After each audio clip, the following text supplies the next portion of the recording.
Hello friends, स्वागत है आप सभी लोगों का हमारे चैनल क्विक स्टडी में। मैं कमल बेस्ट। इस वीडियो के माध्यम से दोस्तों आपके यहाँ पर कराऊंगा आर्मी टेक्निकल एनए का दोस्तों केमिस्ट्री का पार्ट नंबर 26, यानी कि यहाँ पर आपको मिलेगा रसायन विज्ञान का पार्ट नंबर 26। इससे पहले दोस्तों आपको श्रृंखला में पार्ट नंबर 25 कराए जा चुके हैं रसायन विज्ञान के। यदि आपने पिछले वाले भागों को ना दिखा हो दोस्तों तो आप जरूर देख लें, ताकि यहाँ तक के क्वेश्चन आपके क्लियर हो जाएं।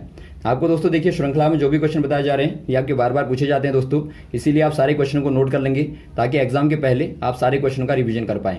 तो आराम से इन क्वेश्चन को भी दोस्तों आप नोट कर लेंगे कॉपी और पेन निकाल के, और आप वीडियो को देखेंगे आराम से इत्मीनान से शुरू से लेकर आखिर तक। और साथ में दोस्तों यदि आपने हमारे चैनल को सब्सक्राइब ना किया हो तो प्लीज़ सब्सक्राइब कर लें, ताकि हमारे वीडियोस आपको लगातार मिलते रहें।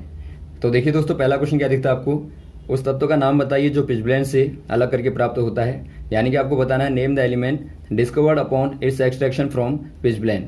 दोस्तों यहाँ पर देखिए, जो पिचब्लेंड होता है, पिचब्लेंड जो होता है दोस्तों, इसको आप एक प्रकार से बोलते हैं यूरेनिनाइट। यानी कि दोस्तों ये एक प्रकार से होता है यूरेनियम का रिच सोर्स होता है, या फिर आप कहें दोस्तों रिच मिनरल होता है, और एक प्रकार से रेडियो एक्टिव होता है। तो यहाँ पर आपको दिया है दोस्तों ऑप्शन नंबर बी वाला, तो आप बी वाले में टिक कर देंगे। इससे दोस्तों यूरेनियम को आप प्राप्त करते हैं। खासतौर पर दोस्तों आपका यूरेनियम ऑक्साइड के फॉर्म में ये पाया जाता है, यानी कि UO2 के फॉर्म में पाया जाता है। तो ऑप्शन नंबर आपका हो जाएगा बी वाला यूरेनियम। अगला क्वेश्चन देखिए दोस्तों, आवर्त सारणी में ग्रुप 1A के तत्वों को किस नाम से जाना जाता है। यानी कि आपको बताना है दोस्तों what is the family name given to the elements in group 1A of the periodic table.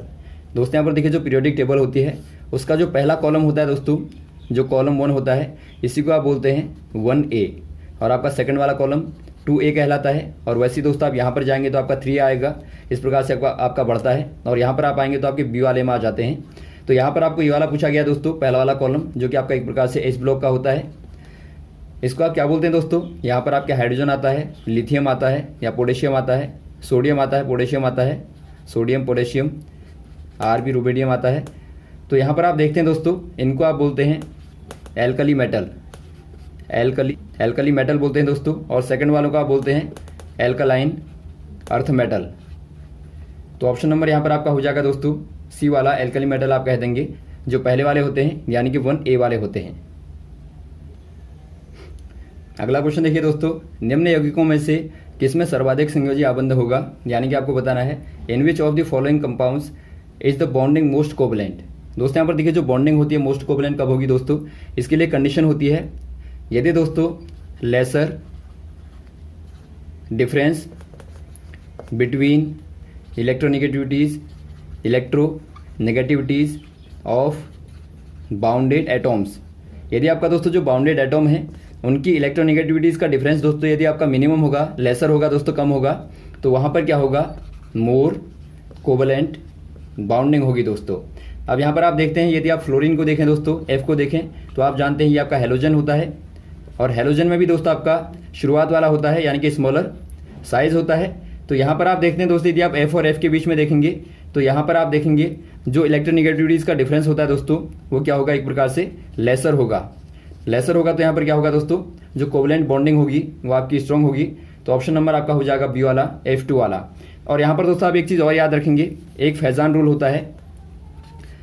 Faizan rule होता है दोस्तों, क्या कहता है, ये कहता है यदि आपका दोस्तों जो कैटाइन होगा दोस्तों वो आपका स्मॉलर साइज का होगा, और यदि आपका एनाइन जो होगा वो आपका लार्जर साइज का होगा दोस्तों, तो वहाँ पर भी एक प्रकार से कोवलेंट बॉन्डिंग होती है। एग्जाम्पल के तौर पर आप देखें लिथियम आयोडाइड को, Li को देखें दोस्तों, यहाँ पर आप देखते हैं जो आपका लिथियम है वो आपका दोस्तों एल्कली मेटल होता है, जो कि एक प्रकार से स्मॉलर साइज का होता है। और आप आयोडीन को देखते हैं दोस्तों, हेलोजन होता है, जो आपका लार्जर साइज का होता है। तो यहाँ पर आप देखते हैं दोस्तों, ये आपका कैटाइन है स्मॉलर, और ये आपका एनाइन है जो कि आपका लार्जर है। तो यहाँ पर कैसा होगा दोस्तों, यहाँ भी एक प्रकार से स्ट्रॉन्ग कोवलेंट बॉन्डिंग होगी। तो आप दोनों को ही याद रखेंगे। यहाँ पर आपका हो जाएगा दोस्तों ऑप्शन नंबर बी वाला F2।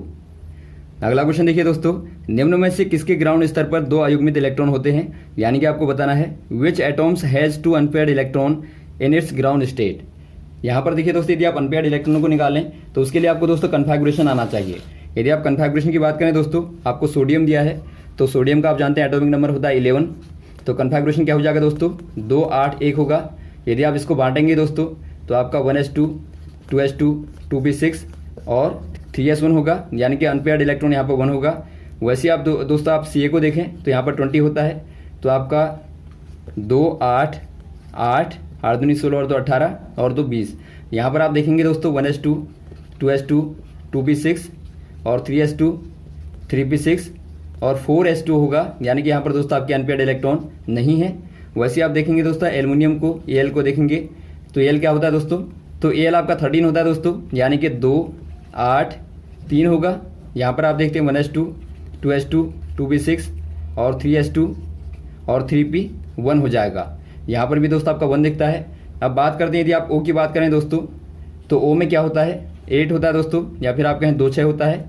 और यहाँ पर आप कन्फिगरेशन करेंगे दोस्तों तो O का आपको मिलता है 1s2 2s2 2p4 मिलता है। यदि आप अनपेयर्ड इलेक्ट्रॉन देखें दोस्तों, यहाँ पर 1 2 3 4 आपने भरे तो आप 2 इलेक्ट्रॉनों को देखते हैं दोस्तों जो कि एक प्रकार से अनपेयर्ड होते हैं। तो यहाँ पर आप कह देंगे दोस्तों ऑप्शन नंबर आपका डी वाला हो जाएगा। ऑक्सीजन में दोस्तों एक प्रकार से 2 अनपेयर्ड इलेक्ट्रॉन होते हैं। अगला क्वेश्चन देखिए दोस्तों, NaNO2 में N की ऑक्सीकरण संख्या क्या होगी, यानी कि आपको बताना है the oxidation number of N in NaNO2 is. दोस्तों यहाँ पर देखिए आपको सोडियम नाइट्राइड में दोस्तों एक प्रकार से बताना है N की ऑक्सीडेशन नंबर। यहाँ पर आप क्या करेंगे दोस्तों, आप सोडियम का यदि बात करें तो क्या होता है दोस्तों ऑक्सीडेशन नंबर, ये आपका प्लस का 1 होता है। आपने देखा सोडियम में दोस्तों आपका 2 8 1 होता है। यदि आप देखें तो आपका यहाँ पर एक दोस्तों यहाँ पर आपका इलेक्ट्रॉन दे सकता है तो आपका प्लस का 1 हो जाएगा। और O में दोस्तों आप देखते हैं O में क्या होता है दोस्तों, O में आप देखते हैं 2 की ज़रूरत होती है, यानी कि 2 की दोस्तों नेसेसरी होती है। तो यहाँ पर आपका 2 माइनस होता है यदि आप O की बात करें तो यहाँ पर दोस्तों आपको N का निकालना है तो आप N को क्या मान लेंगे, 1 से मान लेंगे। तो यहाँ पर देखिए आपका Na लिखा है तो आपका Na का आप +1 रखेंगे और प्लस आप बीच में लगा देंगे। N का दोस्तों आप 1 से रखेंगे और प्लस आप लगा देंगे। O2 है दोस्तों तो यहाँ पर आप 2 को आगे ले आएंगे और ब्रैकेट में O के मान को आप रखेंगे -2 बराबर आप 0 कर देंगे, क्योंकि दोस्तों आपका जो ऑक्सीडेशन का समीशन होता है दोस्तों वो आपका 0 होता है। अब यहाँ पर देखिए आप सॉल्व कर देंगे, 1 से बराबर क्या हो जाएगा 4 -1 हो जाएगा, यानी कि प्लस का 3 आ जाएगा। तो यहाँ पर आप कह देंगे दोस्तों ऑप्शन नंबर सी वाला हो जाएगा प्लस का 3। अगला क्वेश्चन देखिए दोस्तों, नॉर्मलता डैडेज की संख्या के रूप में परिभाषित होती है, यानी कि आपको बताना है normality is defined as number of. दोस्तों यहाँ पर देखिए जो नॉर्मेलिटी होती क्या है दोस्तों, ये एक प्रकार से कंसंट्रेशन को बताती है, या फिर आप कहें दोस्तों नंबर ऑफ सोलवेंट को बताती है। कोई सोल्यूशन आपने लिया तो वहाँ पर दोस्तों एक प्रकार से विलेय के मोलों को बताती है। यहाँ पर देखिए दोस्तों आपकी 3 चीज़ें आती हैं, एक आपका आता है नॉर्मेलिटी और सेकंड वाला आता है दोस्तों आपका मोलरिटी और थर्ड वाला आता है दोस्तों आपका मोललिटी। तो आपको यहाँ पर तीनों ही आने चाहिए और ये तीनों ही दोस्तों एक प्रकार से कंसंट्रेशन को बताते हैं, या फिर आप कहें दोस्तों नंबर ऑफ सॉल्यूट को बताते हैं, यानी कि विलेय को दोस्तों बताते हैं। तो नॉर्मेलिटी क्या कहती है दोस्तों, नॉर्मेलिटी कहती है इक्विवेलेंट वेट ऑफ सॉल्यूट यानी कि दोस्तों जो आपका विलेय होगा उसका आप तुल्यांकी भार कहेंगे, और बट्टे कह देंगे दोस्तों आप सॉल्यूशन यानी कि विलियन इन लीटर। तो यहाँ पर आप लीटर में दोस्तों विलियन को देखेंगे और यहाँ पर आप तुल्यांकी भार लेंगे दोस्तों विलेय का, जो घुला हुआ है विलेय होगा दोस्तों उसका आप तुल्यांकी भार लेंगे, और बट्टा विलियन को दोस्तों आप लीटर में देखेंगे। और वैसे आपका सेकंड वाला जो मोलरिटी होती है दोस्तों, यानी कि मोलरता जो होती है वो क्या कहती है दोस्तों, ये कहती है number of mole of solute, यानी कि दोस्तों एक प्रकार से जो विलेय के मोलों की संख्या है, और बट्टे दोस्तों आप कर देते हैं सॉल्यूशन इन लीटर, यानी कि यहाँ भी दोस्तों आप लीटर में ही विलियन को लेते हैं। तो यहाँ पर आप इसको कह सकते हैं दोस्तों मोल पर लीटर आप कहते हैं मोलरिटी को दोस्तों। और यहाँ पर जो आपका मोलरिटी है ये दोस्तों आपकी क्या कहती है, ये कहती है कि number of mole of solute, और बट्टे दोस्तों आप कह देते हैं। यहाँ पर देखिए ध्यान देंगे दोस्तों आप, यहाँ पर आपका किलोग्राम ऑफ सोलवेंट आएगा, यानी कि दोस्तों जो आपका सोलवेंट है, जो विलायक है, जो घोलने वाला होता है, विलायक का दोस्तों आप भार लेते हैं किलोग्राम में, और ऊपर दोस्तों आप क्या लेंगे, जो आपके सॉल्यूट होते हैं यानी कि जो आपके विलेय हैं दोस्तों, विलेय के मोलों की संख्या को लेंगे। तो यहाँ पर थोड़ा सा आपको ध्यान देना है, यहाँ पर दोस्तों आपका सॉल्वेंट आएगा, और जो आपका मोलरता में आता है दोस्तों वहाँ पर आपका विलियन आता है, यानी कि आपका सोल्यूशन आता है लीटर में। और वैसे आपका नॉर्मलता में दोस्तों आपका क्या आता है, यहाँ पर इक्विवेलेंट वेट को आप लेते हैं, अपॉन में दोस्तों सोल्यूशन को आप लेते हैं लीटर में। तो यहाँ पर देखिए कौन सा वाला आपको दिया है, मोल्स ऑफ सॉल्यूट पर 100 ग्राम्स ऑफ सॉल्वेंट, और आपका बी वाला दिया है इक्विवेलेंट वेट ऑफ सॉल्यूट पर लीटर ऑफ सॉल्यूशन, यानी कि प्रति लीटर विलियन में विलेय का तुल्यांकी भार। तो ऑप्शन नंबर आपका बी वाला सही हो जाएगा। बी वाले में दोस्तों आप टिक कर देंगे। अगला क्वेश्चन देखिए दोस्तों, निम्न में से किसमें अष्टक नियम फेल होता है? यानी कि आपको पूछा गया दोस्तों, in which of the following is the octet rule violated. दोस्तों यहाँ पर देखिए यदि आप बात करें ऑक्टेट रूल की, दोस्तों ऑक्टेट जो रूल होता है ये क्या कहता है दोस्तों? ये कहता है दोस्तों जो आपके मेन एलिमेंट होते हैं, मेन ग्रुप के एलिमेंट होते हैं, मेन जो ग्रुप एलिमेंट होते हैं दोस्तों, यदि उनके बीच में बॉन्डिंग होती है तो बॉन्डिंग कैसी होती है दोस्तों? इनके जो बैलेंस सेल होती हैं, बैलेंस शेल होती हैं दोस्तों, उनमें इलेक्ट्रॉन जो होंगे दोस्तों कितने होंगे? वो आपके 8 इलेक्ट्रॉन आते हैं। और यदि आप इनका कन्फिगरेशन देखेंगे बाद में तो कन्फिगरेशन दोस्तों नोबल गैसेस की तरह होता है। यानी कि एग्जांपल के तौर पर आप देखते हैं, यदि एग्जांपल के तौर पर आप लें दोस्तों NaCl को लें तो यहाँ पर आप क्या देखते हैं दोस्तों, सोडियम में क्या होता है? सोडियम आपके 11 हो जाएंगे, 11 हो जाएंगे दोस्तों। पहले वाले में 2 आएंगे, सेकंड वाले में 8 आएंगे, 2 2 4 2 6 और 2 8, और थर्ड वाले में दोस्तों आपका 1 आएगा बाहर से, यहाँ पर 1 आएगा। अब यदि आप बात करें क्लोरीन की दोस्तों तो यहाँ पर आप देखते हैं 17 होते हैं, यानी कि पहले वाले में 2 आएंगे, फिर आपके दोस्तों 8 आएंगे और बाद में दोस्तों आपके 7 आएंगे, 1 2 3 4 5 6 7। अब यहाँ पर आप देखते हैं दोस्तों क्लोरीन को 1 की आवश्यकता है, तो यहाँ पर यदि आप 1 यहाँ दे दें तो क्या हो जाएगा दोस्तों, ये आपका 8 हो जाएंगे, और यहाँ भी दोस्तों एक प्रकार से क्या हो जाएंगे, 8 हो जाएंगे। तो यहाँ पर आप एक प्रकार से देखते हैं दोस्तों क्या हो जाएगा, ये आपका बैलेंस हो जाएगा। तो यही आपको यहाँ पर देखना है। यदि आप CO2 की बात करें दोस्तों तो आपका CO2 में चेक करेंगे तो यहाँ पर क्या होता है, तो CO2 में कार्बन के पास में दोस्तों 6 होते हैं, यानी कि 2 4, यानी कि बैलेंस वाली सेल में कितने होंगे दोस्तों, 4 होंगे। तो कार्बन दोस्तों 1 2 और बाहर वाली में 2 और 4। कार्बन दोस्तों यदि आपका 2 O के साथ में आता है तो यहाँ पर शेयरिंग करेगा, 2 यहाँ से लेगा और 2 यहाँ से लेगा, और वैसे दोस्तों O भी 2 2 लेंगे, तो यहाँ पर एक प्रकार से क्या हो जाएगा, बैलेंस हो जाएगा। और यहाँ पर भी दोस्तों आपका देखते हैं ऑक्टेट रूल लागू हो जाएगा। वैसे आप नीचे वालों को देखेंगे दोस्तों तो नीचे वालों में भी ऑक्टेट रूल लागू होगा। यदि आप NO2 को देखें तो NO2 में क्या होता है, NO2 में क्या होता है दोस्तों, आप जानते हैं N में क्या होता है, 7 होते हैं, यानी कि बैलेंस वाली सेल में दोस्तों होंगे 2 5 5 होंगे। और यहाँ पर आप देखते हैं O में दोस्तों क्या होते हैं, 8 होते हैं, और यहाँ पर आप बैलेंस सेल में देखेंगे तो 2 6 होते हैं। तो यहाँ पर आप देखते हैं दोस्तों यदि आप 6 और 5 को देखें, दोनों में शेयरिंग दोस्तों एक प्रकार से नहीं हो पाएगी, क्योंकि यहाँ पर आप देखते हैं एक प्रकार से ऑड पेयरिंग हो जाएगी। क्योंकि यहाँ पर आप देखते हैं दोस्तों N को चाहिए होते हैं बाहर 5, यहाँ पर हैं तो 3 चाहिए, और O को चाहिए दोस्तों 2 यहाँ पर चाहिए और 2 इस वाले O को चाहिए। तो यहाँ पर दोस्तों इस प्रकार की पेयरिंग हो ही नहीं पाएगी, जहाँ पर आप कह सकते हैं कि आपका जो ऑक्टेट रूल लागू होगा, यानी कि दोस्तों आपका समान प्रकार की पेयरिंग होगी। तो यहाँ पर आपका दोस्तों D वाला हो जाएगा, जहाँ पर दोस्तों जो ऑक्टेट रूल होता है वो आपका वॉयलेटेड हो जाएगा, यानी कि फेल हो जाएगा। अगला क्वेश्चन देखिए दोस्तों, प्राथमिक रूप से आयनिक क्रिस्टलीय ठोसों में लगने वाले बल होते हैं, यानी कि आपको बताना है forces in ionic crystalline solid are primarily which of the following. दोस्तों यहाँ पर देखिए जो आपके आयनिक क्रिस्टलाइन सॉलिड होते हैं दोस्तों, इनमें क्या होता है, इनमें दोस्तों जो आपकी बॉन्डिंग होती है वो आयनों के बीच में होती है।